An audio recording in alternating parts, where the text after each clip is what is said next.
Hello. First of all, I'm going to have to apologize for the horrible lighting. I don't want to turn on my overhead light, and the weather outside is black. But I've decided to make this video because if I don't, I'm going to forget. I'm going to be talking about how living in the US compares to living in the UK, and I'm going to be analyzing this based on 10 different parameters. Number one, safety, security, weather, cost of living, walkability, transportation, healthcare, pay, opportunities, and of course the people. So I've lived and worked in the UK for almost 6 years now, and I have lived now and worked in the US for about 7 months. So let's start. Safety. People have this belief that the UK is safer than the US, and while I do understand their argument, also understand that the US is such a massive country. You cannot even compare it to the UK that is so tiny, right? The US has a gun problem, the UK has a knife problem. None of them is inherently better. But I also understand the argument that a gun can do more harm than a knife. You can end 10 people's lives in a matter of a minute or two, but you need a lot of force to end the same number of people's lives with a knife. You cannot do as much damage in such a short amount of time with a knife. At most, you kill 1 or 2 people, which is still a lot, but you get what I'm saying. And because I don't think there are so many restrictions put on, people who get guns, the fact that someone can just wake up in the morning, decide, yep, I want to get a gun today, go ahead and get it without any kind of mental health evaluation is outrageous to me. That means if you're having a bad day, people would pay for it with their lives. So I don't think they're doing a lot or enough critical evaluation of the mental status of everyone who owns a gun. I think is absolutely horrible, right? So that's number one. In that sense, I think the UK has an upper hand. 2, security. So this goes hand in hand with safety, but security in the sense that how do I feel on my own as a woman who lives by herself in America in the same way that I felt living by myself in the UK. I would say I felt a little safer in the UK in the sense that because people walk around a lot, it's not, out of place to see other people walking around at night. Unlike in the US, I wouldn't even try that. And because this country is very much car dependent, most times if you're going to be out at night, you need to be out in a car. People get drunk and then they rear end you. Like, 2 of them are bad, but I would say I wouldn't feel safe walking around in the US at night. Number 3 is weather. In this case, US wins, no doubt at all, because the UK has just one weather, right? And I've been to all 4 countries in the UK. If you didn't know, obviously the UK, if you're watching this video, you probably know this, but in case you don't know, the UK has 4 countries in one, which is England, Wales, Scotland, and Northern Ireland, right? And all 4 countries offer the same weather. It's cold everywhere you go. Unlike in the US, it's not the same. You can choose where to go to, and every state would give you a whole different vibe. For example, if you don't like cold, like I don't like the cold weather, you can live in places like Florida, Texas, New Mexico, Arizona, California, Hawaii. If you like cold weather, you can move to places like Michigan, you can move to New York, New Jersey, New Hampshire, Iowa, all those places, right? So I feel like the US offers you so much blend of weather. And also, even if you feel like, oh my God, I don't want too much cold, I don't want too much heat, you can move to places like North Carolina, where yes, it's cold, but it's milder than places, say, like New York, right? So I think the US offers so many variety, and I'm very grateful for that. Number 4 is cost of living. I'm going to tell you right here and now that the cost of living in the US is higher. In the UK, right, when you see the price of something, tax is already included. So if I see £5 on the shelf, that's what I'm going to pay. Unlike in the US, if you see $5, you're checking out is $6.25, $6.50, and you're just like, hello. So that's the thing. And this affects everything else that you do in this country. Tax is after. And I think the general sense of livelihood and life in general is very upscaled. In the UK, you can live a very modest life. Not that you couldn't in the US, but I feel like honestly the cost of living in America is diabolical. Yes, I said it, and I've lived in 2 countries, in 2 of them, and I'm telling you right now that the cost of living in America is worse. So in that way, the UK actually wins. Now, number 1, 2, 3, 4, 5. Number 5, walkability or walking score. This goes without saying. The UK offers you so much more opportunity to walk around, and see places. If you don't live in places like New York or Chicago, then I don't think there are many cities that offer you that options to actually walk. In New York, for example, they take subways. In Chicago, they take subways. But in many places, for example, can you even imagine walking around in Houston? Hello? The car will flip you from Jerusalem to Jericho. As a matter of fact, before you wake up, your head will be flipping inside out. So you cannot even try it. If you love to walk, you walk in your house. You walk around, your living room and your bedroom. So in that sense, I would say UK actually wins. Number 6, healthcare. I'm going to give the US this one. And I know somebody who lives in America or who was born here will probably be like, yo, what the hell are you talking about? Let me explain. The UK, just like Canada, offers universal healthcare, which means you don't have to pay. And mind you, I've lived in both Canada. I have access to universal healthcare in the UK, in Canada, in Australia. And I'm telling you that to an extent, comparing the places I've actually lived, UK and Canada, that I'll still pick the US. And the reasoning behind it is because universal healthcare does not mean proximity to healthcare. That you have free healthcare does not mean you have access to the free healthcare. These are 2 separate things. You have free healthcare, but you've been on the waiting list for 2 years to have a knee replacement surgery. You have free healthcare, but you call ambulance and then what do they tell you? Take ibuprofen. You have free healthcare and then the NHS tells you that the waiting list is 3 years. Or Ontario tells you the waiting list is long. My sister waited over a year for an iron infusion in Canada, in Ontario. So that's the thing. It's almost like a 2-edged sword. It's free, it's nice if it's not immediate. That's the problem. In the UK, if you're not actively dying, you're fine. You walked into the emergency room, you can still live for 2 more days, so go back home.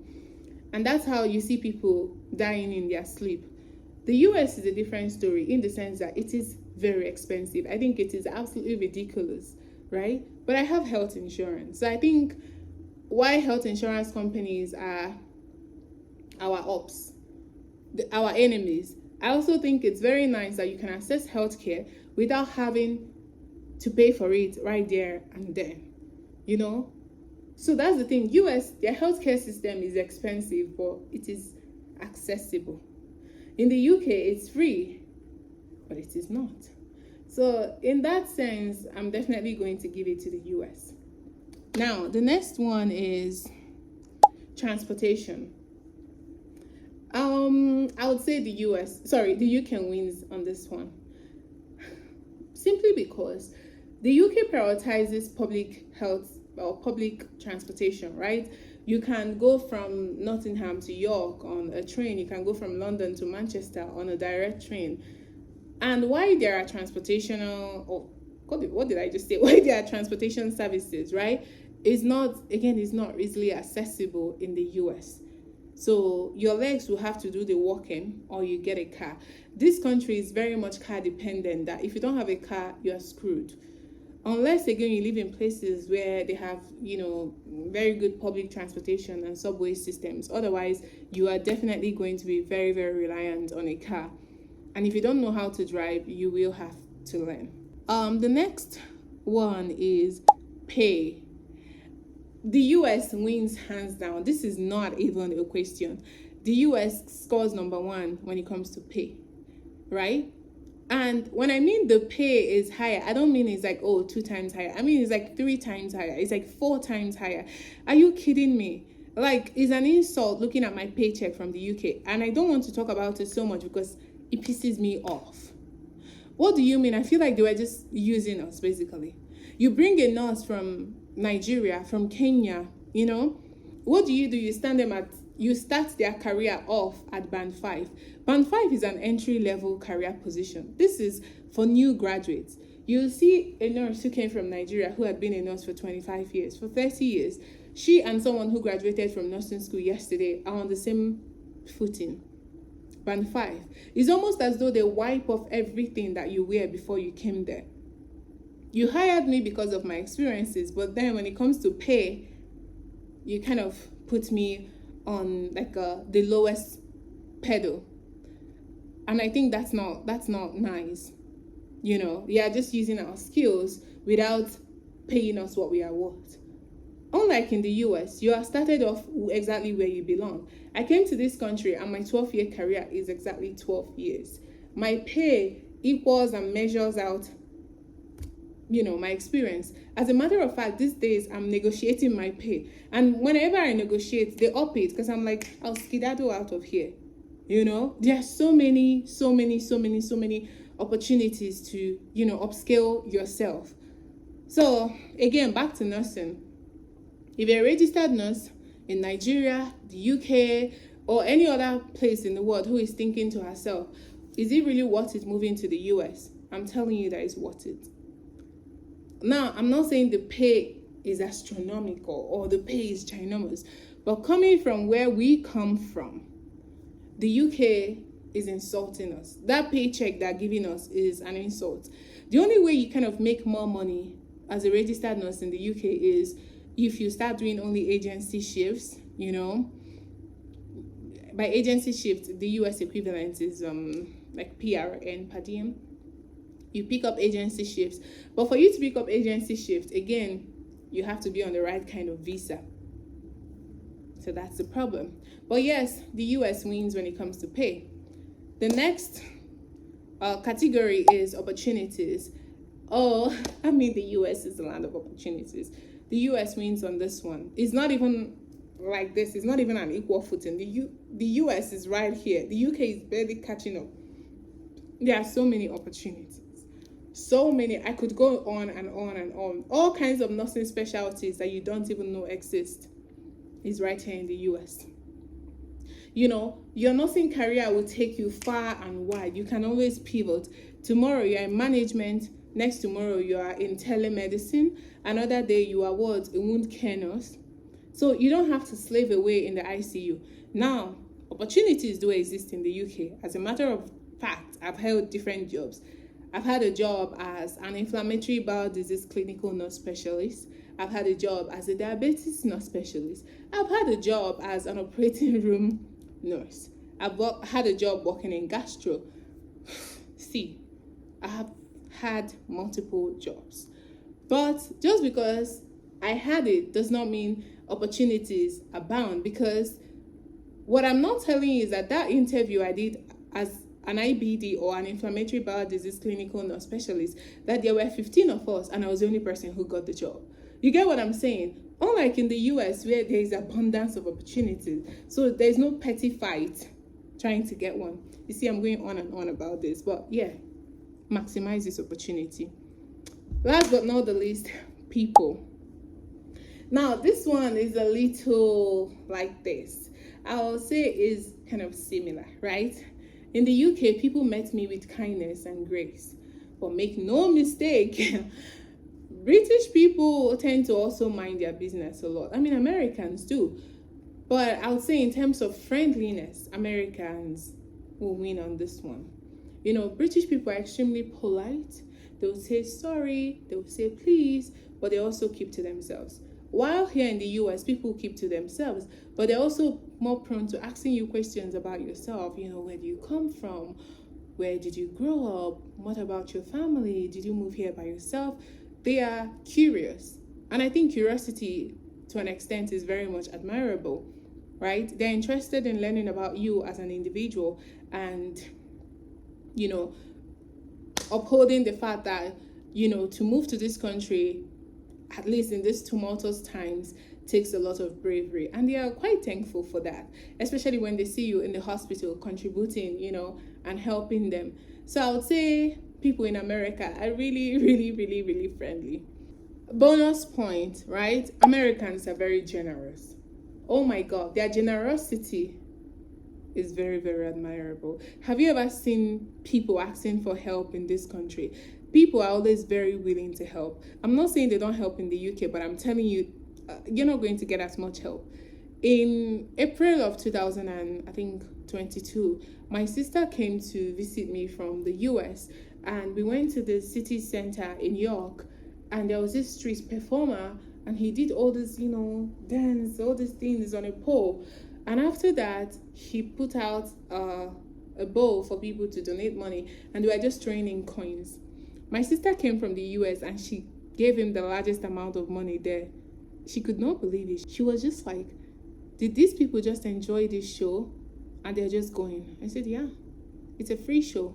She was like, oh my God, if it's America, he would go out with bank. So in that sense, Americans are truly, truly generous. So I would say, which one will I pick? Definitely, I'm going to pick the US over the UK. The time that I've spent in the UK has been one of the most monumental time of my life. I've met people in different corners of the world. I've met friends. I have had such a profound experience. This said, will I go back to the UK to live? Not really. Now, will I go to visit? Absolutely. I love the UK. And one thing I forgot to mention. In the UK, there are so many shopping opportunities. Oh my goodness. There are so many places to shop. So if you like shopping in the UK, you shop till you drop. But yes, if I had the opportunity to do it all over again, I would definitely choose the US. Hopefully I've answered a very important question that you had.